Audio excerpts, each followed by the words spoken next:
பாரதி. எனக்கு 50 வயசு ஆகுதுங்க. 10 வருஷத்துக்கு மேலேயே எனக்கு இந்த பேக் பெயின் வலி நிறையா பக்கம் ட்ரீட்மெண்ட் பார்த்துருந்தேன். கேரளாவிலலாம் கூட ஆயுர்வேதிக் போயிருந்தேன். ஆனால் எனக்கு ஒவ்வொரு தடவையும் சரியாகிற மாதிரி ஆகிட்டு ஆகிட்டே தான் இருந்தது. இப்போது இங்கே வர்றதுக்கு ஒரு 2 மாதத்துக்கு முன்னாடி எனக்கு தெரிஞ்சவங்க ஒருத்தர் ஏன் இவ்வளோ வலியோடு இருக்கிறீங்க அப்படின்னு கேட்டாங்க. எனக்கு ரொம்ப பேக் பெயின் அப்படின்னா அப்புறம் அவங்க தான் அந்த அர்ச்சனா ஸ்ரீ அவங்ககிட்ட போனதை பற்றி சொன்னாங்க. அப்புறம் நீங்களும் போய் பாருங்கக்கா, நான் எனக்கு பேக் பெயின் தான் இருந்தது அப்படின்னு தான் அப்புறம் நான் இங்கே வந்தேன்.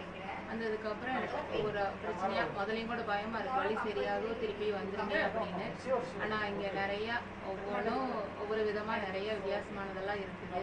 அந்த ஏர் வச்சு முதுகில் பிடிக்கிறது, ஹீட் பண்ணி விட்டுறது, ஒவ்வொரு விதமே அந்த நோய்க்கு தகுந்த மாதிரி நிறையா விதமாக செய்கிறாங்க.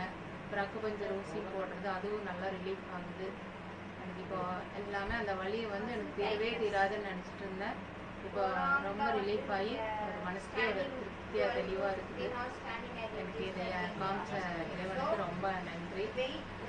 இதே மாதிரி உங்கள் பணி மேலும் தொடரணும். ஏன்னா நிறையா பேர் எங்கள் திருப்பூரில் பார்த்தீங்கன்னா ரோடில் பேக் பெயின் வருது, இந்த வலியோட நிறையா பேர் இருக்காங்க. இவங்க நிறையா பேருக்கு உதவி செய்யணும். எல்லாரும் நல்லா இருக்கும்.